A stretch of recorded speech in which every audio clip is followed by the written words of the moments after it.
ত্রয়োদশ জাতীয় সংসদ নির্বাচনে নারী প্রতিনিধি কম থাকার কারণ ইসির কাছে জানতে চেয়েছে ইউএনের নারী প্রতিনিধি দল। স্থানীয় সরকার নির্বাচনে নারী প্রতিনিধি বাড়ানোর চেষ্টা করছে ইসি, এমন তথ্য প্রতিনিধি দলকে দেওয়া হয়েছে বলেও জানিয়েছেন সিনিয়র সচিব আখতার আহমেদ। রবিবার আগারগাঁও নির্বাচন কমিশনের সভাকক্ষে প্রধান নির্বাচন কমিশনার, অন্য কমিশনার ও ইসি সচিবের সঙ্গে বৈঠক করেন তারা। বৈঠক শেষে নির্বাচন কমিশন সচিব আখতার আহমেদ জানান, নির্বাচন পরবর্তী পর্যবেক্ষণ নিয়ে বিভিন্ন প্রশ্নের উত্তর জানার চেষ্টা করছে ইউএন প্রতিনিধি দল। এছাড়া অতীতের চাইতে জাতীয় সংসদ নির্বাচনে আইনশৃঙ্খলা পরিস্থিতি স্বাভাবিক ছিল বলে তাদের জানিয়েছে কমিশন।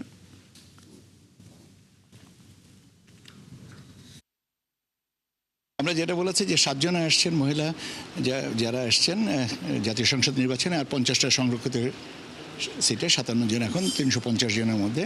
লোকাল গভর্নমেন্ট ইলেকশনে এটার মাত্রাটা আর একটু বাড়বে বলে আমরা আশা করি। আমরা ভোটার তালিকায় যেটা গ্যাপটা ছিল, যেটা প্রায় 3 মিলিয়ন, সেটাকে কমিয়ে আমরা ডোর টু ডোর যেটা করেছে সেটাতে দেখা গেছে যে এটা 1.8 মিলিয়ন। এবারের অভিজ্ঞতাটা যেখানে কোনো ভায়োলেন্স হয়নি বা কারোর কোনো ভোট বাক্স ছিনতাই হয় না, এই সমস্ত প্রেক্ষাপটে আমরা মনে করি যে ভবিষ্যতে এটা আরও উত্তরোত্তর বৃদ্ধি পাবে।